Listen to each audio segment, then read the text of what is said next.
Hello bike lovers, this is my Suzuki 250 SF. বাইকটা কেনার পর এখন পর্যন্ত আমি শুধু মোবিল চেঞ্জ করেছি, একবার ব্যাটারি চেঞ্জ করে আর একবার ব্রেক শু চেঞ্জ করেছি ফ্রন্টে। সুজুকি কমন প্রবলেম হচ্ছে ওদের ব্যাটারিগুলি সবসময় প্রবলেম ক্রিয়েট, 6 মাস পর পর ব্যাটারি চেঞ্জ করতে হয়, তা নাহলে চার্জ দিয়ে রাখতে।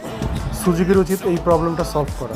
এটা ছাড়া আজ পর্যন্ত এখন পর্যন্ত আমাকে কোনো প্রবলেম দেয়নি বাইকটা চালা আমি অনেক মজা। আমি কিছুটা বাইকে মডিফাই করেছি, কারণ আমি অনেক লম্বা চড়া, আমি অনেক বড়সড় মানুষ, তাই হ্যান্ডেল বারটা একটু উঁচা করে নিয়েছি। আজকে বাইকের প্রথম ফুল সার্ভিস নিলাম আমি। 3500 কিলোমিটার বাইক চালাইছি এবং সুজুকির মেশিন দিয়ে বাইকটার ইলেকট্রনিক্স পার্টসে কোনো প্রবলেম আছে নাকি সেটা চেক করা হচ্ছে। যদিও কোনো প্রবলেম পাওয়া যায় নাই। বাইকটি চালায় আমি অনেক মজা পাই। এটা আমাকে ভালো কিক দেয় এবং অনেক কনফিডেন্স দেয় হাইওয়েতে বাইক চালাইতে। এটা নিয়ে আমি কিউকারডাং গেছি, চিটাগাং গেছি, ঢাকার আশেপাশে বেশ কিছু স্থানে এটা নিয়ে ঘুরে আসছি আমি। এখন পর্যন্ত কোনো প্রবলেম হয় না।